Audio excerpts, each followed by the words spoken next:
Welcome to the channel, my first official vlog for YouTube. A few people have been kind enough to say they like my voice and they'd like to maybe hear it a little bit more on the channel, so I thought I'd do like a weekly vlog. That's something I can commit to right now really easily, is putting together a 10-minute vlog every week to talk about games, what I've been doing during the course of the week, what I've learned, any new information I've picked up, or other stuff I've been doing on Instagram with the community on there. This week I thought it'd be a great time for me to step in and give you feedback on my Xbox Series X experiences, given that I've now been using the console for 9 days and around about 25 hours ish, not as much as I'd like to have, because I've actually I suffer from the severe sleep apnea and stuff, and that's kind of getting in the way a lot at the moment. But I've had 25 hours to play on there, and I've also been messing around with the UI, the interface for the Xbox Series X, and just checking how it performs. And one of the things that was always an issue for me with Xbox One, Xbox One Elite, Xbox One S, Xbox One X was that if I went into game and apps, I've got a horrendous number of digital downloads.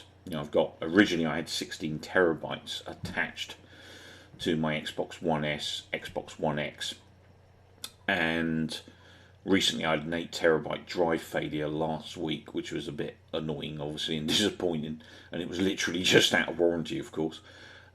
So I'm running on 12 terabytes at the moment, which means I have currently, I think it was 620 games installed, which is obviously a lot, and I appreciate that. It's a lot of games. But on the previous console generations, going into my games and apps was painful. It took forever to load. It would, take ages just to show me a game thumbnail, and I'd literally have to, go into my games and apps and leave it about 5 minutes sometimes just to actually build up the catalogue. So it was quite frustrating, to do that. Obviously, I build up game pins on my home page to stop having to go in, to find stuff, but that's not always the answer, because there are games you might want to play that aren't on the pins. So anyway, that was always horrendous before. With Xbox Series X, it's seamless. It really does load instantly. I've got no build up of thumbnails. I can scroll straight down the screen right away, and every game, all 620 of them, appear instantly. They're already there for me to view or play if I want to, which I really like. So I've been messing around with the store a bit. I've even bought a few games, played around a bit more, watched trailers, that kind of stuff, and that's actually a lot more seamless now as well. The GUI in general is actually really good, and it's working really well on Xbox Series X, as you would expect it to, given all the power and stuff. So GUI wise, I'm actually really happy with it. There's a few things that have niggled me a little bit. Probably one of the key ones was, I think it was Monday, I want to say, I had like 7 Xbox S games installed on the internal hard drive, and overnight, or maybe over 2 days, I can't remember now, it went from 7 games to 15 games on my internal, of which I hadn't asked for any of the extra ones to be installed. Now obviously one of the big issues, and it's not an issue, I'm not complaining about it in some regards, but for me it's a problem because of, I've got so many games that I play and I like available to me. 1 terabyte internal hard drive, of which only 800 gigabytes is usable by you, isn't a whole lot for next gen gaming and stuff. And I was already at a capacity of around 500 gig earlier in the week, so I was actually, I only had 300 gig left, and the Xbox added all these new games. And the only way I found out, I actually, I was just kind of playing the stuff I wanted to play, and the only way I actually found out was I went to install something new to the hard drive. So I'd done the update for Mortal Kombat 11, which arrived on Monday for XS, and what it didn't do was add the story. I went into manage game and found that the story wasn't installed, because when I loaded the game I couldn't play the story, and I thought, oh, okay, I want to play the 4K story. what the hell's going on? Jump into the management games, it's not installed. And there were two versions of the story. There's a standard version and the 4K. So obviously I ticked the 4K box. Off it went to do the install, and then it said you didn't have enough space. And I'm like, what the hell's going on here? So I went and looked at my games and apps, and that's where I saw that all of a sudden my 7 games had turned into 15 games, of which there was Apex Legends, World of Tanks, War Thunder, which I've never played. I've got it installed but never played it. And there was one other. I can't remember the other game was. Another free-to-play, I think, if I remember right. Oh, Fortnite. And that had killed my disk space. Now, the odd thing, and the thing I don't like, is that I have all of those games already installed on my external hard drives. So I'm quite happy to play all of those games at the legacy version. So on the external hard drives, I'm not interested in an XS version of Fortnite or War Thunder or anything like that. So I was a bit miffed that it just kind of chucked them on the internal and didn't even ask me, because obviously I'm going to run out of space in no time if games keep updating at the speed they do at the moment. Just as an example, early I think it was Monday, I had 28 updates, and then about 2 days later I had 37 more updates. There are a horrendous number of updates hitting the Xbox Series X at the moment, because obviously there's a lot of stuff that's going on in the background. And, that stuff is taking up a lot of my internal memory. So I definitely like Xbox to have a better way of asking the user if they want an XS version. The other issue I saw was that when I uninstalled Fortnite, it kept telling me there was an update. I clicked on the update, and sure enough, it added the XS version to my internal hard drive again. And I'm like, great, I'm going to have this random update lying around now that I don't want to do, because I don't want it to put it on my hard drive, my internal hard drive. Quite happy to keep it on the external, but not the internal. So I have seen some games ask me if I want to update, and a few of them I said yes to, a few of them I said no to. So they kind of behaved themselves, but these ones came out of nowhere, these free-to-play games. And I'm wondering whether it's because of the monetary side of things that they've kind of just appeared there. I'm not sure. But I moved them, or removed some of them. War Thunder I just trashed because I've never played it. I am kind of interested in taking a look sometime, but probably won't be anytime soon with all the games I've got. Fortnite I chucked out on the external hard drive because some people I know like playing that sometimes. And some of the other games I just moved to the external hard drives to play Legacy. But that was a bit of a gripe for me, because I wasn't keen about stuff just appearing on the internal hard drive, because memory is precious on this version of the console, and I don't plan to go buying £150 worth of SSD for 1 TB. If I'm going to buy an external drive, I want it to be bigger than 1 TB for definite. And I want it to be a little bit, less costly, shall we say. Right now, that's not possible because SSD is extortionate, of course. So that was my experience with, the new games, if you like. Now, game-wise, I actually played a game called Bright Memory, which is a very short FPS, basically designed to showcase, this generation, if you like. And it's quite nonsensical shooter. It's kind of, the best way I can describe it, it's kind of Time Crisis meets Dark Souls in some ways. Sounds a bit odd, but it's an FPS, so you've seen it from first person perspective. But there's a lot of fighting knights and other big creatures that you'd expect to see in medieval games like Dark Souls and stuff. It's quite nonsensical. It's just a mishmash of an admiration for a variety of different games. There's more than just those 2 games I mentioned in there. There's a lot of other stuff you'll see that you'll relate to other games, and it's kind of a quick blast thing. Not bad. It was only £6. I think it was £6.39.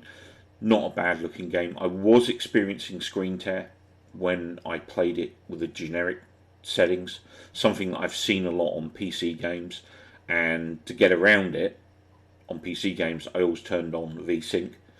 Now there was an option in the game to turn on VSync, so I did that, and the way I lost the tear on the screen. It was much nicer to play. But yeah, it's not a bad shooter. It's for £6 odd and 1,000 achievement points, of course, it seems quite a worthy purchase. Although a couple of the achievements have bugged out for me, I can't get them, which is a bit annoying. So I'm hoping that they'll update at some point. But yeah, I played that. Didn't mind it. It's got some good shooting action and stuff. I was having issues where I was kind of aiming and it was getting stuck in the first person aim, and it was a bit of a chore to get it out of the first person aim sometimes, and I died because of it, which is a bit frustrating. But I'd probably give it maybe a 7 out of 10 for the price I paid and the experience, and the only real replay value is really getting your score down, which some people will enjoy. I like a leaderboard thing sometimes, so not a bad game. Bright memory. The other game I spent some time with was Gears of War 5. I haven't played the campaign yet, which is, I guess, where I'm really going to see load time differences and stuff. I did play PvP. I've also played Escape, and I've also played Horde mode, which are go-tos for me. And I didn't really see any difference. And I think the real reason is a lot of those games are using the cloud, and also they're reliant on services, e.g. servers, which is why I'm not really seeing much in the way of load time differences for Gears of War 5. When I get to the campaign, I'll let you guys know what I experience. The one game I did pick up, now originally I wanted Cyberpunk 2077 for X Series, and obviously now it's delayed until December 2077, which I don't really want to wait for. I wanted to experience something for this generation, and kind of now. So I saw by accident the trailer for Black Ops Cold War. Now I'm a big COD fan, always have been. I love the campaigns of these things. Good bit of shooting action. Very rarely let me down. I don't think I've actually played what I would call a bad COD campaign. There's some that are not as good as others, but they're generally quite good shooting fun. So I picked that up because I accidentally saw the trailer for the campaign, and it blew me away. And I was like, I want to play this game. It looks amazing, and I love the look of that campaign. Now, I also dabble in PvP as well. I do enjoy a bit of PvP every now and then, so that's something I'll definitely jump into. But the other thing that kind of made my mind up was, obviously we've got zombies in there, which I love, and also Dead Ops is back, which is the top-down zombie shooting. Which I'm a big fan of top-down shooters too. So I was quite chuffed with that. I've only played online at the moment with PvP, and graphically it's gorgeous, as you would expect. I really enjoyed the maps that I've played so far. I like the game mechanics. It feels really good as an FPS.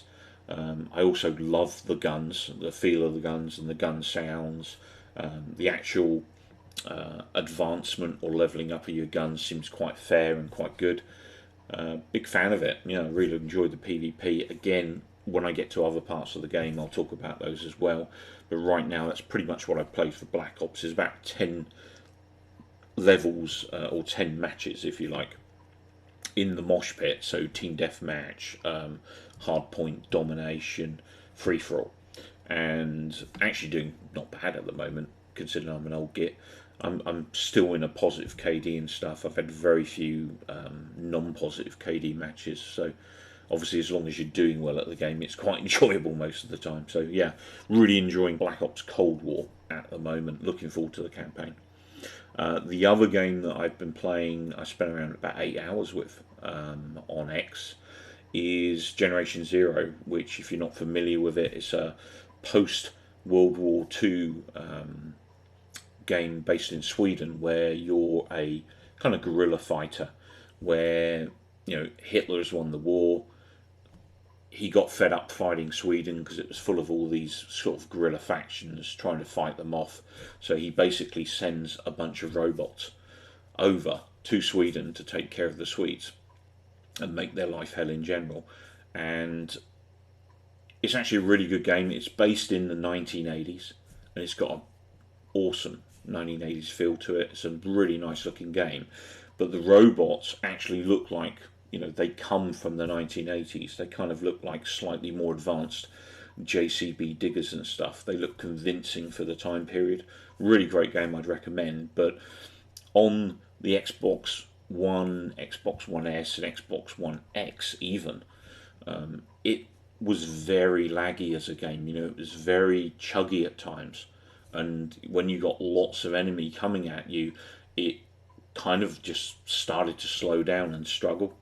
It kind of reminds me of Hidden and Dangerous on the 486 PC back in the day. I'm going back way back now. But Hidden and Dangerous was an isometric war game where you had a little bit of strategy, but obviously there was lots of shooting action as well. And it was an excellent game. I'd highly recommend if you've not played it. Also available on PS1, which I still have a copy for. And basically, I had a top of the range 486. I think it was 4 meg of memory. I want to say maybe it was 2 meg that I had, and I had to go to 4. But at the end of the game, you're on this runway. You're trying to escape a German horde who's trying to stop you leaving the country, basically, in this Lancaster bomber. And you're on a static gun. And I'm not kidding. It's like the whole of Germany turns up to murder you and stop you leaving. And the 486 at the time just kind of died a death. It was like it literally would just freeze frame for a few seconds, and it was just totally unplayable. And that was because of a memory issue. I had to then upgrade the memory to be able to play the rest of the game and finish it, which I did. Love that game. But Generation Zero reminds me of that game because it's not quite that bad, of course, but it is very kind of chuggy at times. And with Xbox Series X, it finally plays the way it should. It's amazing. It really runs really smoothly. There's no choppiness or slowdown. Load screens were generally quite quick actually on Generation Zero as well, but there's definitely been an improvement, although it's only marginal because it was quite a quick loading game anyway. But yeah, Generation Zero plays fantastic on Series X, and it's a great game, to compare to see the power boost that you get with the X series. It's now playing like I'm playing on a top spec PC. Great, great experience, and it's kind of like I'm playing a new game, which is great because obviously that's what we want from a powerhouse system. For me, the X series, obviously I want to get my 4K gaming back after my Xbox One X failed in May. I've been slumming it on Xbox One S now for a few months, so I was kind of gagging to get hold of a 4K system again, which is of course the Xbox X series, and it's nice to have the graphics back. But the key thing I'm really noticing is the power boost that I'm getting in games and stuff. It really is working quite well. I had a quick peek at Forza Horizon 4, didn't do a massive amount, but that game actually loads a lot quicker too. Looks really nice, and again, a bit less chuggy. I was noticing on even on my Xbox One X, that Forza Horizon 4 would kind of do this slowdown thing every now and then. I wasn't experiencing that on the S so far, but I didn't play it massively. Other games I played, obviously Mortal Kombat 11. That, however, looked phenomenal on last gen anyway. So, trying to compare that is quite difficult. Obviously, I've got the 4K graphics, which is great. It looks fantastic. Load screen wise, it was actually very quick anyway, Mortal Kombat 11. So, there's probably marginal differences there, but I'm not seeing it because the developers did a great job in the first place. So that's pretty much my, gaming experience, if you like, with Xbox Series X. I'm loving the console. I think they've done a fantastic job. There's a few little niggly things. The other thing I would like to mention, actually, before I close down, is the controller for the Xbox Series S. Now, I actually run standard AA batteries for my controllers, and when I was playing on the One S or my previous Xbox Ones, I was changing batteries about every 4 to 5 days. With the X series, I'm changing batteries every day to 2 days. So it seems to be eating batteries a lot, this new controller. And I wasn't sure whether it was because it was faulty or something else was going on. So I spoke to my friend about it, and he said he's actually having the same experience. So it seems that the X series controller, for whatever reason, I don't know why, because there's not a lot more to it other than the share button, is really eating into battery life. So I'm definitely going to be investing in a plain charge kit, because it's going to cost me a fortune in batteries otherwise. So that's definitely something to consider. When you jump over to X series, plain charge kit, I think for this console would be a very good investment. Anyway, I'll take this opportunity to thank you guys for watching. I will try and make these a little bit shorter in the future, like 10 minutes. Today it was quite tough to do that, because obviously I want to share as much about Xbox Series X as possible. Hope you enjoyed the video. If you did, maybe drop me a like, maybe subscribe to the channel. Thanks for watching, take care, keep well, and most importantly, come back soon.